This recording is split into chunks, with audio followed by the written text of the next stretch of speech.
a topic I've been really interested in recently, and I want to say shout out to PPC Kirk for this. Are you familiar with PPC Kirk at all? So, he's more on the merchant e-commerce side, right? Okay, yeah, I think so. Okay. So I've been reading his book, Stop the Scale. Okay. Are you familiar with this book at all? He never sent me a copy. Okay. Come on, PPC Kirk. Come on, Kirk. Where you at?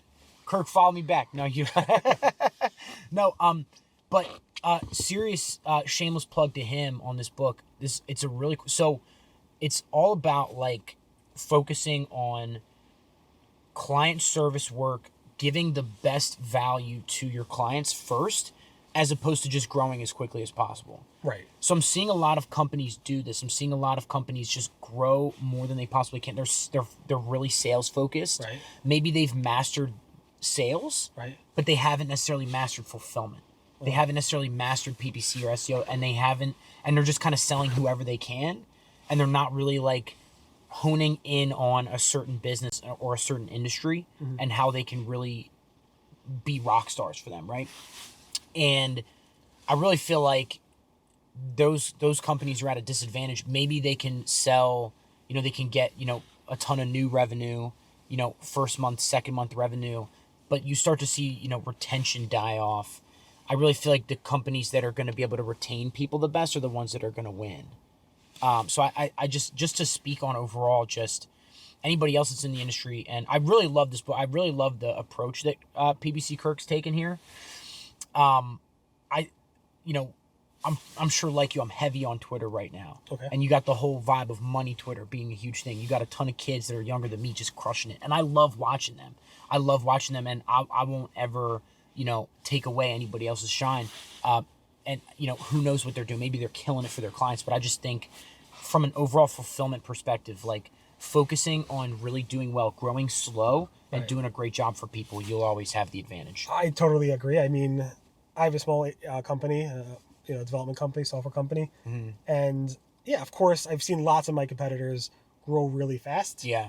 Problem with that also, especially in an economy like now, recession's here. And they are letting people go. And when you're small, you can manage things better. But also there's things to people who could actually create agencies that grow and are able to handle, like you said, also making sure that every customer feels like they're number one. Yep. Making sure that everybody who's working with every customer knows their stuff. Right. A lot of training involved. It's a different type of skill set. Yep. And I give credit to those agencies that are able to scale really quickly. Yeah, definitely. Because it's different. I mean, knowing your game, knowing how to do really good paid search work. You can know it. Maybe your coworker can know it. And maybe you could train a couple people with that. Yeah. That's easy, probably. Sure. But spreading it across your whole agency of 200, 300,000 people is super hard. So I give them credit. At the same time, you know what your skills are. If you are really good at doing X, Y, and Z, stick with it. You could have a really great small agency, do really well. Right. And, and be happy with your life. Yep. And I think there's a lot of companies that specifically look at that and say, I don't want to scale too large. I don't want to be too large because I really want to be able to be in a spot where I'm happy with the customers I'm dealing with. Right. I don't have to wake up in the middle of the night with customers, hundreds of customers that are either, one or two are upset. Yeah. I can have my handful of customers that are, I'm able to make a nice living and treat them really well. And I think that's very, very great. That's why they have these boutique agencies all over the world because, you mesh well with certain clients. That's the way. I think that's what gets me fired up.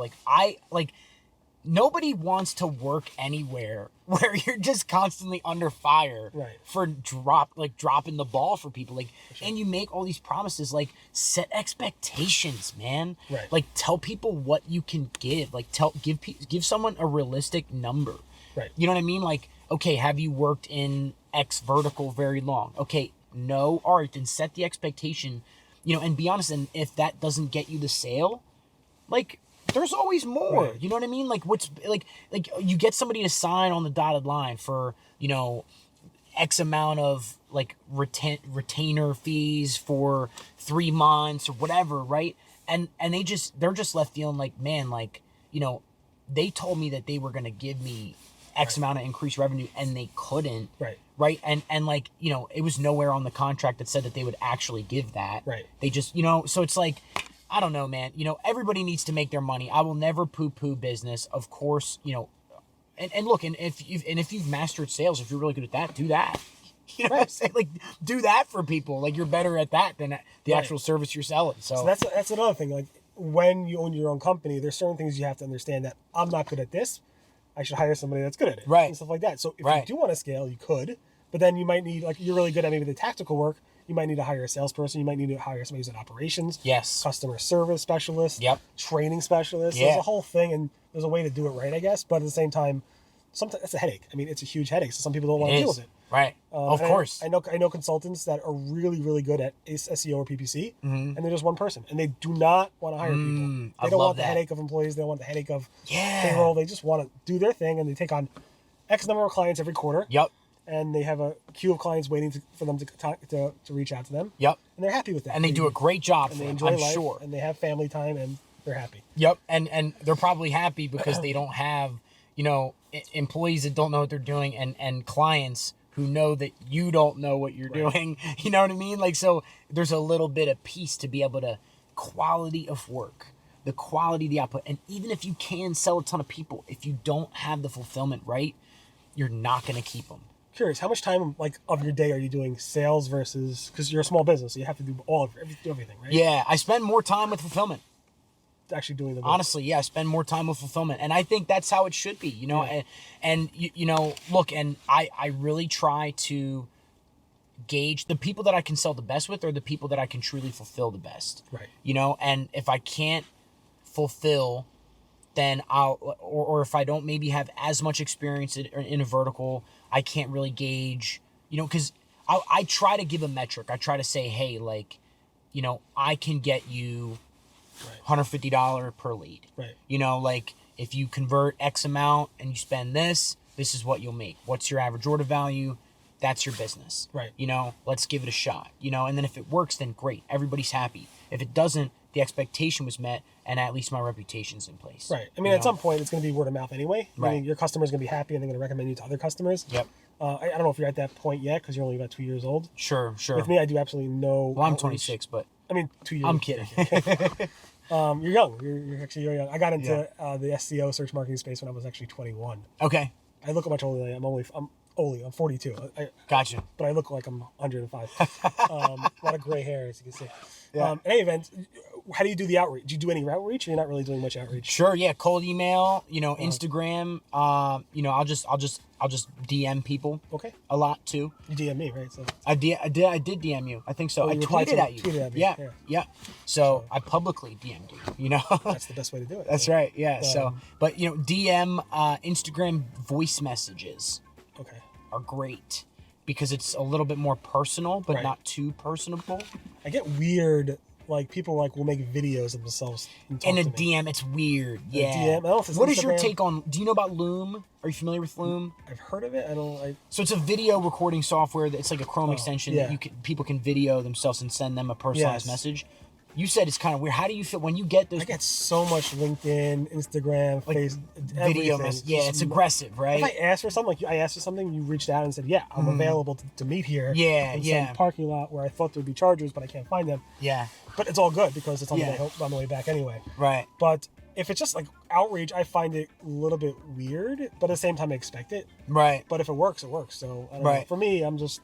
Yeah. I get I get turned off by that type of stuff. Yeah. Now, what's your take when somebody sends you a regular? I mean, I guess it's if the offer's relevant enough to you, right? It would pique your interest a little bit more. Like, again, if you saw somebody talking about a Google campaign or something, and you reached out to them, that makes sense. I went ahead and was like, I'm going here. I'm looking for people who want to be interviewed, and you reached out. That makes sense. Definitely. But cold out of the blue. I mean, people are trying to sell me.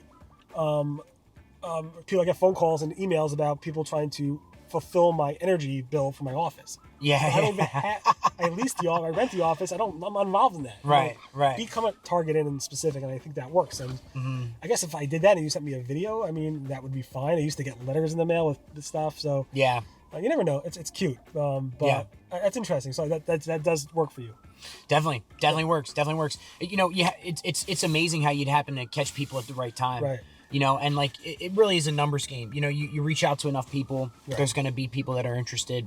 A lot of them might think you're annoying, and that's when you just kind of stop talking to them. But That is my time. Barry, this was really fun, Thank you so brother. much. How can people follow you, learn more about you? Tell people on that camera over there. Yes, check me out Twitter at Matt Abbagnaro. You can connect with me on LinkedIn and YouTube at Search Engineers. Thank you so much for doing that. I appreciate Barry, it. thank you, brother. That was awesome. Safe travels. Let's talk again soon. Yeah, for sure. Let's connect. You don't have to buckle up, but thanks a lot. Yeah, all right, man. All right. Talk to you later, brother. Bye. Thanks again. I appreciate it. Yep, you got it, dude. Let's talk soon.